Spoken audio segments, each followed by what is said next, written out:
Hi friends, ఈరోజు నేను ఋతువులు కాలము అనే టాపిక్ గురించి మాట్లాడుతున్నాను. ఋతువులు 6. 2 నెలలు కలిపి ఒక ఋతువు అవుతుంది. తెలుగు నెలలు, ఇంగ్లీష్ నెలలు. వసంత ఋతువు, గ్రీష్మ ఋతువు, వర్ష ఋతువు, శరత్ ఋతువు, హేమంత ఋతువు, శిశిర ఋతువు. కాలాలు 3: ఎండాకాలం, వర్షాకాలం, శీతాకాలం. 2 నెలలు కలిపి ఒక ఋతువు అవుతుంది. 2 ఋతువులు కలిపి ఒక కాలం అవుతుంది.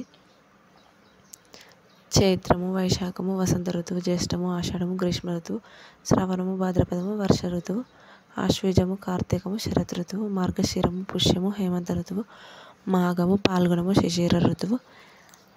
వసంత ఋతువు, గ్రీష్మ ఋతువు, ఎండాకాలం, వర్షాకాలం, శరత్ ఋతువు, వర్షాకాలం, హేమంత ఋతువు, శిశిర ఋతువు, శీతాకాలం.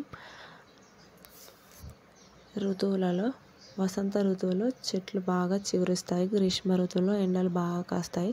వర్ష ఋతువు వర్షాలు బాగా కురుస్తాయి. శరత్ ఋతువులో చంద్రుడు బాగా వెలిగిపోతాడు.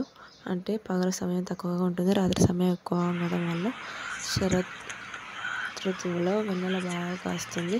హేమంత ఋతువులో మంచు ఎక్కువగా కురుస్తుంది. శిశిర ఋతువులో ఆకులు ఎక్కువగా రాలుతాయి.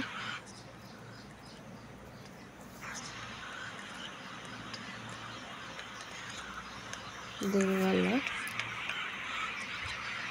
ఆకులు ఎక్కువగా రాలుతాయి.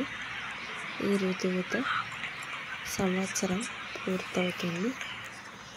6 సంవత్సరాలలో చివరి మాసం శిశిర ఋతువు. ఈ శిశిర ఋతువుతో సంవత్సరం ముగుస్తుంది. కాలాలు ఎండాకాలం, వర్షాకాలం, శీతాకాలం. మనకు దీన్ని బట్టి తెలిసింది ఏంటంటే ఋతువులు 6, కాలాలు 3, 2 నెలలు కలిపి